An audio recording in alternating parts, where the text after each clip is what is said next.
शंकर पूरा पढ़ लो, कोई भी क्वेश्चन आए क्या फर्क पड़ता है।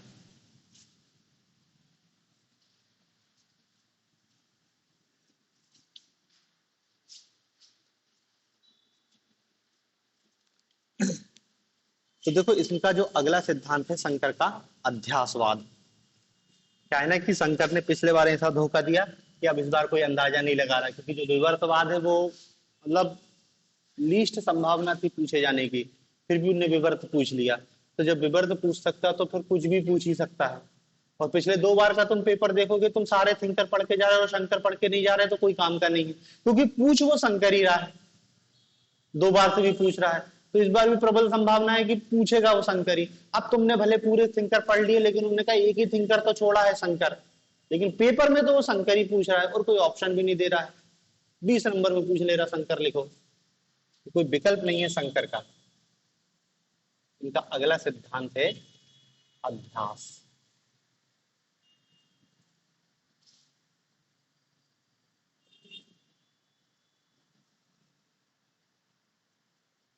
अध्यास अभी पढ़ा हमने ख्यातिवाद में अध्यास,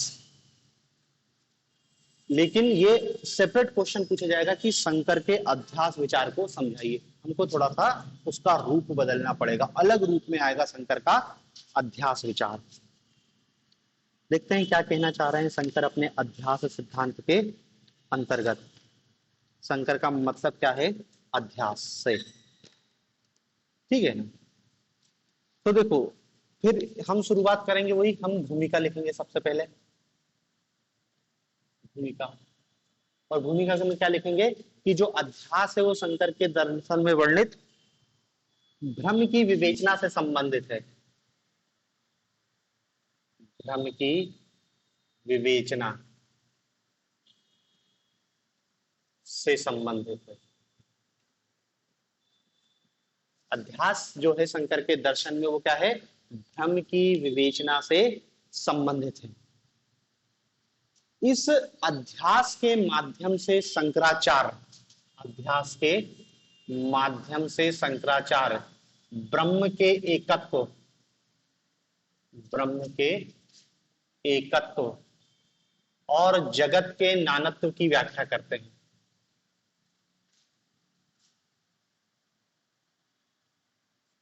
ब्रह्म के एकत्व और जगत के नानत्व की व्याख्या करते हैं, ठीक है।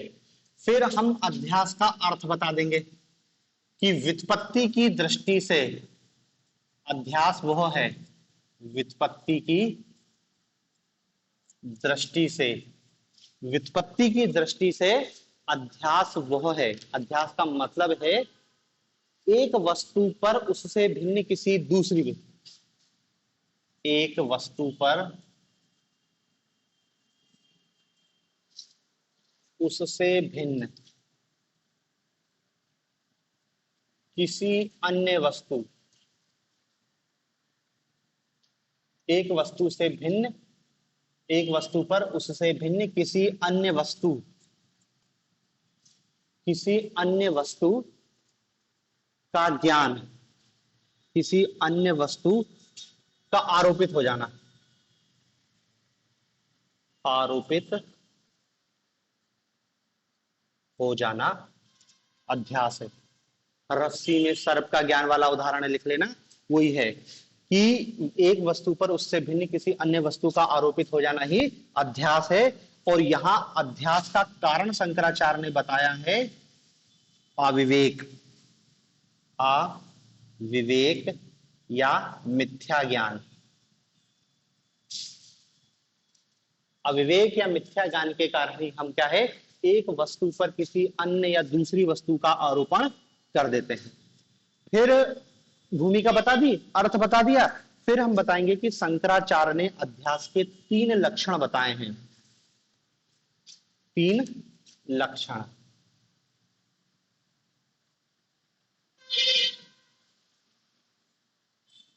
अध्यास के 3 लक्षण बताए हैं।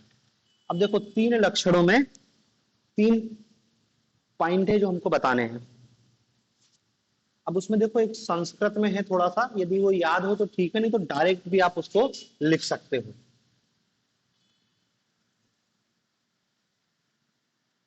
स्मृति रूपः परत्र पूर्व दृष्टावभासः पूर्व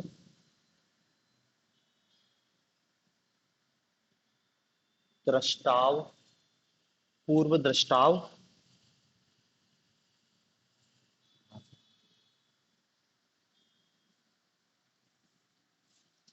पहला लक्षण है स्मृति रूप परत्र पूर्व दृष्टाव भाषा।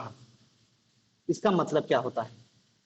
देखो, इसका मतलब है कि पूर्व दृष्ट वस्तु का पूर्व दृष्ट वस्तु का स्मृति रूप अवभास स्मृति रूप अवभास स्मृति रूप अवभास ही अध्यास है। पूर्व दृष्ट वस्तु का स्मृति रूप अवभास ही अध्यास है। अवभास अवभास मतलब समझते हो? अवभास का मतलब है यहां पर कि ऐसा ज्ञान, स्मृति रूप अवभास का अर्थ है कि विकृत आभास, विकृत आभास जो खंडन योग्य हो, जो खंडन योग्य हो, जो खंडन योग्य हो उसी को अवभास कहते हैं। देखो, स्मृति परत्रः पूर्व दृष्टा आभास, पूर्व दृष्ट वस्तु का स्मृति रूप अवभासी अध्यास है। पूर्व दृष्ट वस्तु का, पहले से आपने कोई वस्तु देखी है, आपकी वो स्मृति में है और अब आप उसको फिर से देख ले रहे हो। अवभास, रस्सी में आपने सांप देख लिया, इसका मतलब क्या है? आपको सांप का ज्ञान था, पूर्व स्मृति थी आपके दिमाग में सांप की, अब उसी का अवभास हो रहा है आपको।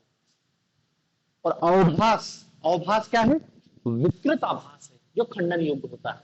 सांप का ज्ञान आपको है लेकिन वो खंडन योग्य है, जैसे आपकी गलतफहमी दूर होगी वो समाप्त हो जाएगा। तो ये पहला लक्षण यही बताया गया है कि यहाँ पर क्या है? स्मृति रूप ही, स्मृति रूप जो अवभास है वही अध्यास है।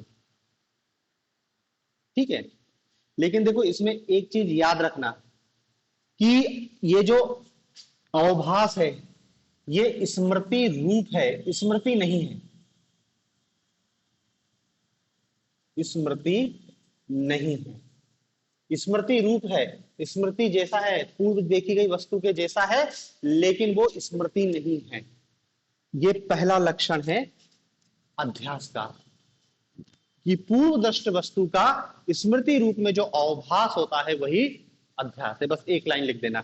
अब देखो, या तो ये याद रखो तो ठीक है, नहीं तो डायरेक्ट भी आप लक्षण लिख सकते हो कि पूर्व दृष्ट वस्तु का स्मृति रूप अवभास ही अध्यास है। ये पहला लक्षण बताया गया है शंकर के द्वारा। दूसरा लक्षण बताया गया है,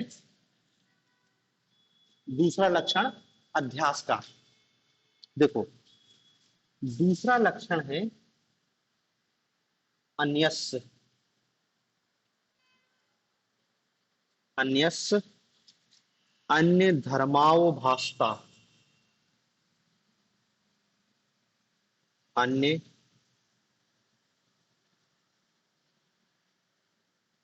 धर्माव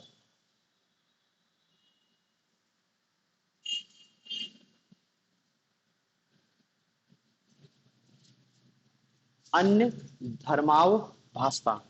अब देखो इसका सीधा सा मतलब है कि किसी अन्य वस्तु का किसी अन्य वस्तु के धर्म के रूप में अवभाषित होना,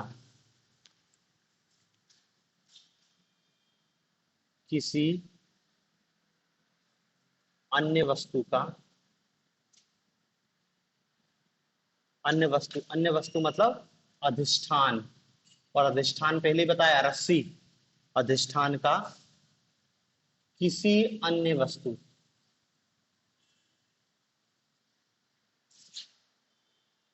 किसी अन्य वस्तु मतलब अध्यस्त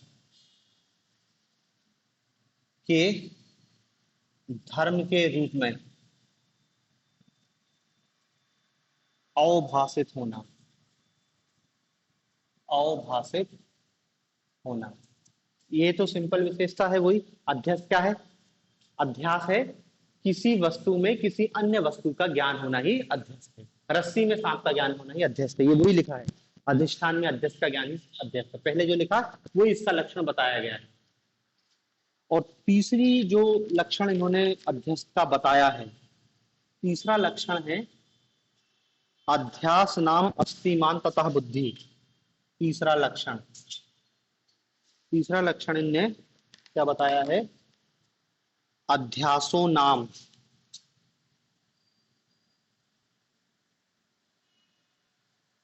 अध्यासो नाम तत्सिमन, तत्सिमन तद बुद्धि, तद बुद्धि। ये तीसरा लक्षण बताया है। देखो इस तीसरे लक्षण में क्या है? किसी वस्तु में किसी अन्य वस्तु की बुद्धि प्राप्त होना। किसी वस्तु में किसी अन्य वस्तु की बुद्धि प्राप्त होना, बुद्धि प्राप्त होना मतलब मिथ्या ज्ञान। मिथ्या ज्ञान ही अध्यास है। मिथ्या ज्ञान ही अध्यास है। मिथ्या ज्ञान ही अध्यास है।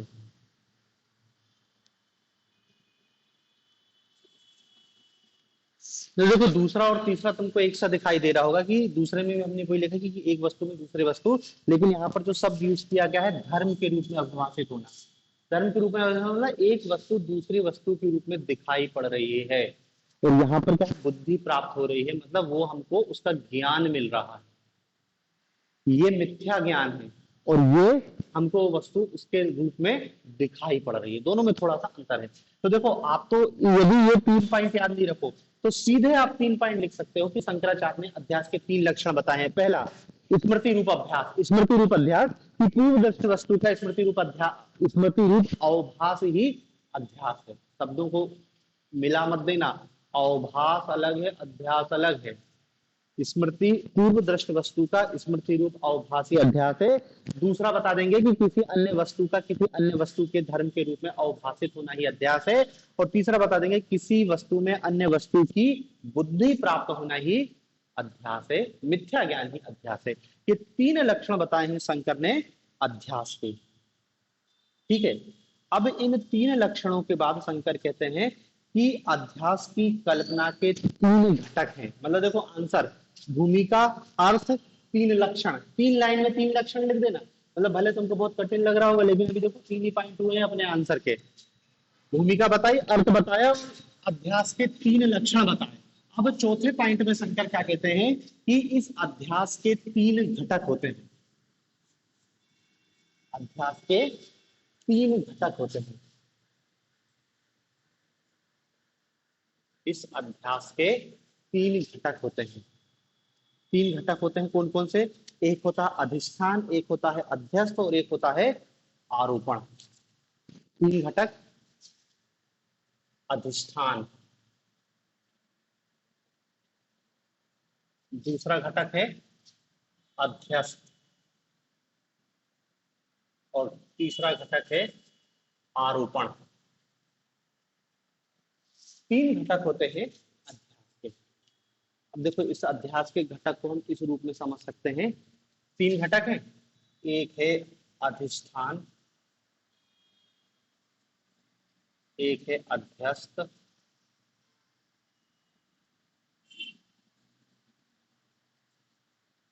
और तीसरा है आरोपण। आरोपण, ठीक है। ये अधिष्ठान के अध्यस्त के घटक हो गए हैं। इसको हम व्यक्तिगत संदर्भ में देखते हैं और समष्टिगत, व्यक्तिगत संदर्भ में और समष्टिगत संदर्भ में। व्यक्तिगत संदर्भ में और समष्टिगत।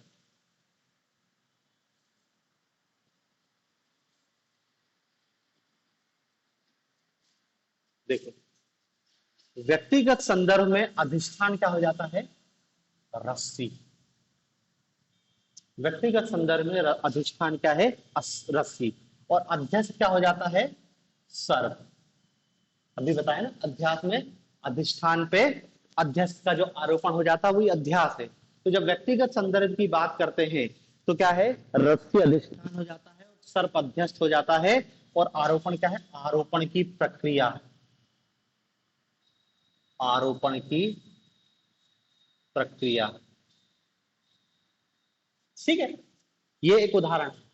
रस्सी में जो सर्प का ज्ञान होता है उसमें रस्सी अधिष्ठान है, सर्प अध्यस्त है, और जो आरोपण है वो आरोपण की प्रक्रिया। मतलब अध्यास के तीन घटक हैं, हम सीधे सीधे बता सकते हैं, अधिष्ठान, अध्यस्त और आरोपण की प्रक्रिया। चाहो तो आप इसको भी और परिभाषित कर सकते हो कि अधिष्ठान क्या होता है। अधिष्ठान वह है जो प्रत्यक्ष में उपस्थित होता है, प्रत्यक्ष में उपस्थित होता है, प्रत्यक्ष में उपस्थित होता है, या जिस पर अन्य वस्तु का आरोपण किया जाता है, जिस पर अन्य वस्तु का आरोपण होता है। रस्सी में सांप का आरोपण होगा तो रस्सी क्या है? अधिष्ठान है। फिर अध्यस्त, सांप अध्यस्त है। अध्यस्त क्या होता है? अध्यस्त वह है जिसका आरोपण अधिष्ठान पर होता है, जिसका आरोपण अधिष्ठान पर होता है, जिसका आरोपण अधिष्ठान पर होता है। ठीक है ना? और आरोपण तो आप समझ रहे हो, आरोपण की क्रिया। शंकर ये कहते हैं कि अध्यस्त होने, अध्यास होने के लिए इन तीनों, तीन घटकों का होना आवश्यक है। एक अधिष्ठान होना चाहिए, एक अध्यस्त होना चाहिए, और आरोपण की प्रक्रिया। जब तक ये तीन नहीं होंगे अध्यास ज्ञान अध्यास नहीं हो सकता। भ्रम, तीन चीज होना चाहिए। अधिष्ठान होना चाहिए ना, पहले से एक वस्तु होनी चाहिए, फिर एक दूसरी वस्तु का उस पर आरोपण होना चाहिए, और इस आरोपण की प्रक्रिया होनी चाहिए। ये तीन घटक एक साथ होंगे जब हम कहते हैं अध्यास होगा। ठीक है, अब देखो, इसको हम एक दूसरे रूप में समझ रहे हैं। ये जो हम उदाहरण देख रहे हैं व्यक्तिगत संदर्भ में, कि रस्सी को सांप के रूप में सत मान लेना व्यक्तिगत भ्रम होता है, यह व्यक्तिगत संदर्भ में है। लेकिन जब यही समष्टिगत संदर्भ में होता है, समष्टिगत संदर्भ में क्या है? जो अधिष्ठान है वो है ब्रह्म। अधिष्ठान क्या है? ब्रह्म है। और अध्यस्त क्या है? जगत है। अध्यस्त क्या है? जगत है। और आरोपण की प्रक्रिया तो आरोपण की प्रक्रिया ही है, आरोपण की प्रक्रिया, आरोपण की प्रक्रिया। ठीक है ना? ये ब्रह्म आत्म तत्व है, आत्म एकत्व। जगत क्या है? अनात्म तत्व है और नानत्व है। मतलब बहुत सारे हैं। ब्रह्म आत्म है, चेतन है और एक है। जगत अनात्म है, अचेतन है और अनेक है, नानत्व है, विविध प्रकार के हैं। तो देखो, ये व्यक्तिगत स्तर है और ये समष्टिगत स्तर है। तो देखो, जब व्यक्तिगत स्तर में हम बात करते हैं तो रस्सी और सांप का उदाहरण याद रखना, कि व्यक्तिगत स्तर में हमको जब सर्प का ज्ञान होता है तो वह अध्यास है, रस्सी में जब सांप को। लेकिन समष्टिगत स्तर में हम इस जगत को जब सत मानते हैं तो यही अध्यास है। ब्रह्म है, ब्रह्म पर जगत का आरोपण हो गया है, उसका विक्षेप हो गया है, और हमको जगत दिखाई दे रहा है, यही अध्यास की प्रक्रिया है। ठीक है ना? मतलब देखो, ये तो केवल समझाने के लिए है, वास्तविकता में ये है। शंकर अपने अध्यास विचार, मतलब यहाँ पे आप इतनी बात समझाने के बाद फिर इसको थोड़ा सा कंक्लूड करोगे कि शंकर अपने दर्शन में इस अध्यास की विचारधारा को समझाने के लिए आत्मा एवं अनात्मा के अध्यास की बात करते हैं। आत्म एवं अनात्म के अध्यास की बात करते हैं। आत्म एवं अनात्म के अध्यास की बात करते हैं। ठीक है ना? अब देखो, कहते हैं कि दोनों परस्पर विरोधी हैं। ये चेतन है, ये अचेतन है, दोनों परस्पर विरोधी हैं। परस्पर विरोधी होने के बाद भी एक दूसरे पर अध्यास हो जाता है। ये क्या है? ये चेतन है और ये अचेतन है, उसके दोनों के गुण परस्पर विरोधी हैं, परंतु फिर भी अध्यास हो जाता है। क्यों हो जाता है? क्योंकि अभ्यास में क्या है, कोई एक दूसरे के गुणों को प्रभावित नहीं कर रहा है। वही सूरज के प्रकाश को बादल कुछ देर के लिए ढक लेते हैं, सूर्य के वास्तविक स्वरूप पर इस पर कोई प्रभाव नहीं पड़ता है। तो वो यही है कि परस्पर विरोधी होते हैं, दोनों परस्पर विरोधी हैं, और जब अध्यस्त अधिष्ठान पर छाता है, मतलब जगत ब्रह्म पर छाता है, तो ब्रह्म का वास्तविक स्वरूप पर कोई प्रभाव नहीं पड़ता है, ब्रह्म शुद्ध चैतन्य स्वरूप ही। यही शंकर का अध्यास विचार है। मतलब देखो, शंकर का अनिर्वचनीय ख्यातिवाद और अध्यासवाद लगभग लगभग सेम है, लेकिन उत्तर लिखने में हमारे में अंतर हो जाता है। ठीक है ना? ये आप समझाने के बाद अंत में इतने लिख देना है कि इस रूप में शंकर ने अध्यास की विवेचना की है, बात खत्म है। इस आंसर में हमको आलोचना नहीं, यहां पर हमको अध्यास संबंधी विचार का महत्व बताना पड़ेगा। आलोचना नहीं है, यहां पर क्या है, महत्व है। ठीक है, तो देखो, सबसे पहला महत्व तो बताया गया है कि इस अध्यास सिद्धांत के माध्यम से शंकर ने जगत की एकता, नहीं, ब्रह्म की एकता, ब्रह्म की एकता और जगत की विविधता, और जगत की विविधता की व्याख्या करने में सफल रहे। जगत की एकता और ब्रह्म की एकता और जगत की व्याख्या, जगत की विविधता व्याख्या करने में, इसकी व्याख्या करने में सफल रहे। तो ये एक तो अध्यास का महत्व है। अध्यास का दूसरा महत्व है कि अध्यास से हमको ये पता चलता है कि देखो, जगत ज्ञान और ईश्वर ज्ञान, जगत ज्ञान और ईश्वर ज्ञान के बाद ही ब्रह्म ज्ञान होता है।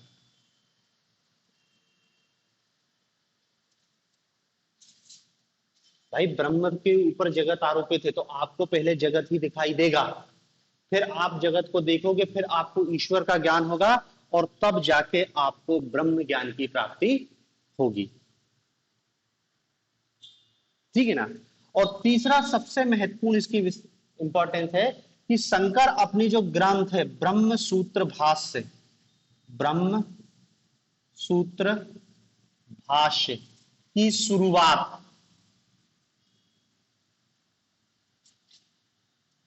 अब अध्यास निरूपण से करते हैं। अध्यास निरूपण से करते हैं, मतलब यहीं से शंकर का ग्रंथ स्टार्ट होता है। जिस सिद्धांत को हम बाद में पढ़ रहे हैं, यहीं से शंकर अपना ब्रह्म सूत्र भाष्य को प्रतिपादित करते हैं। ठीक है ना? और देखो, अंत में वही है कि इस अध्यास के निराकरण के लिए क्या है, अध्यास के निराकरण के लिए अविद्या का नाश जरूरी है।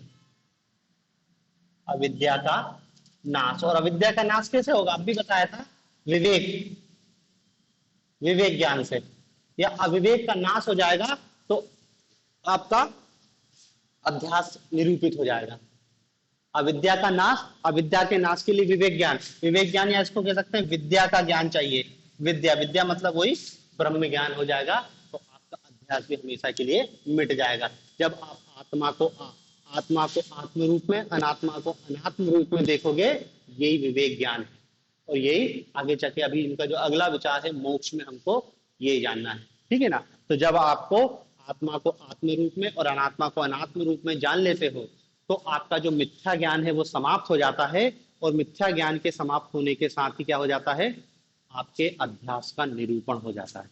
ठीक है, तो देखो, ये दो विचार हैं मिलते जुलते, शंकर का अनिर्वचनीय ख्यातिवाद और शंकर का अध्यासवाद, लेकिन दोनों में अंतर है। हमने माया पढ़ा है, कल माया पढ़ा था, माया और अविद्या मिलते जुलते हैं। तो अब क्वेश्चन माया आए तो माया लिखना, क्वेश्चन यदि अविद्या आता है तो अविद्या के संदर्भ में लिखना। देखो, जो माया की शक्ति वो अविद्या की शक्ति बता देंगे। अविद्या के कारण ही भ्रम होता है, विद्या के कारण ही अध्यास होता है। और अविद्या का नाश क्या है, विद्या से, विद्या मतलब विवेक ज्ञान, विवेक ज्ञान मतलब क्या है, आत्मा को आत्मा रूप में और अनात्मा को अनात्मा रूप में जानना ही विवेक ज्ञान है, यही विद्या है। और इसी से अविद्या का नाश होता है, और जैसे अविद्या का नाश हो जाता है, व्यक्ति के सारे भ्रम मिट जाते हैं। मतलब देखो, क्वेश्चन के रूप में आंसर लिखना। वो माया पूछ रहा है, वो अविद्या पूछ रहा है, वो ख्याति पूछ रहा है, या वो अध्यास पूछ रहा है, जैसा पूछेगा वैसा आंसर बताना। ठीक है।